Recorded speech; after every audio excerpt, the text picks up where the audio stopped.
Hi everyone, my talk is Estargel.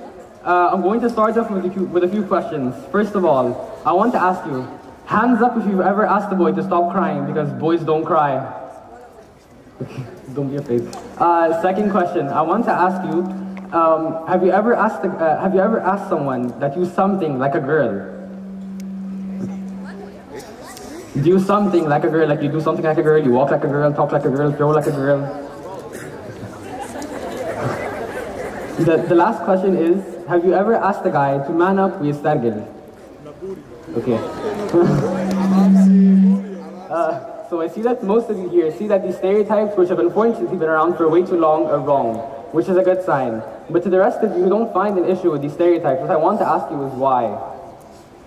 I think that as a society we should realize how men's issues are as equally important to women as women's issues. But the hard fact is that they're never talked about.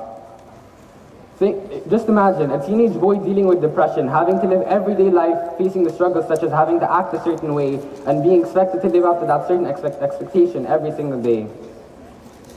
Let me tell you, did you know that from the tender age of 4, young boys are pressured to stop crying by society, let alone their own parents, because real men don't cry, and honey, if you want to be a big boy, never let anyone see you cry? I'm sure most of you have heard phrases along the same lines at some point of your lives.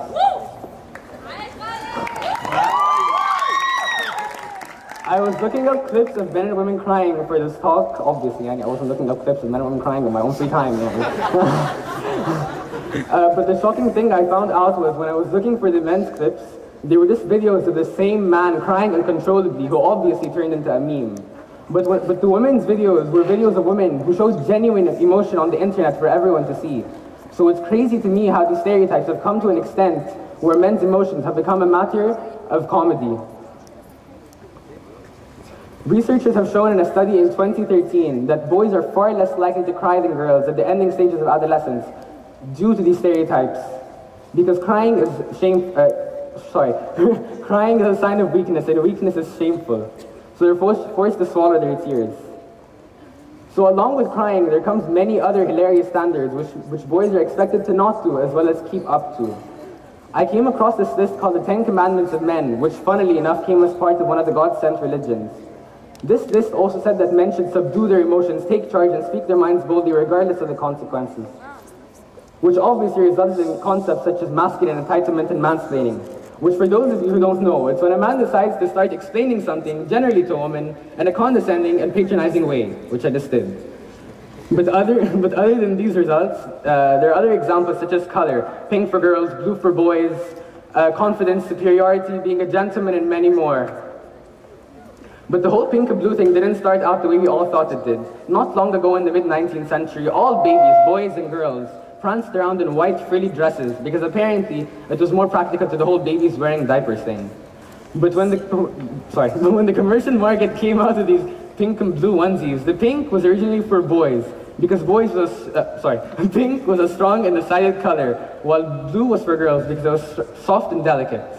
Which just goes to show how irrelevant these stereotypes we've embedded into our children's lives and grew up with ourselves have always been. Due to these stereotypes, these men are left as hollow, emotionless robots. And the side effects that come with these come such as the inability to open up, untrusting future relationships, higher suicide rates, mental health risks such as stress, anxiety, and ulcers.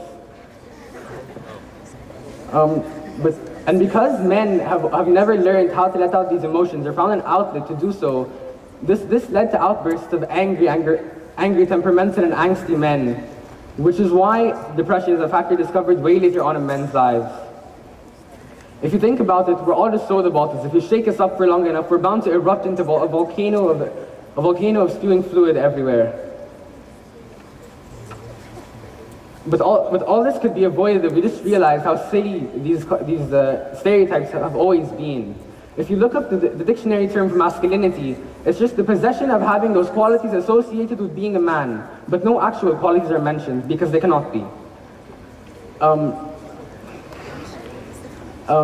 don't think we should define ourselves as how should boys and girls be. We should define ourselves as people.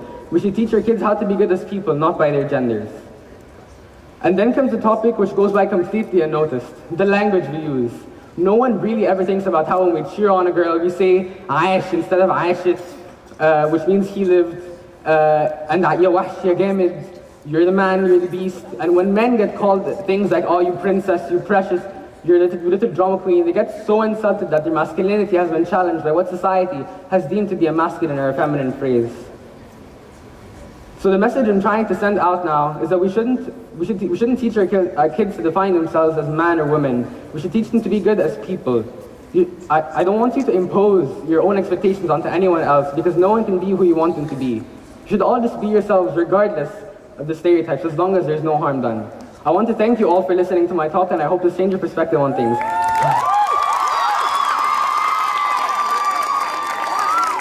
And next time, I want you to realize how damaging your actions and words could be. So next time you see a boy crying, don't ask him to man up, ask him, what's up?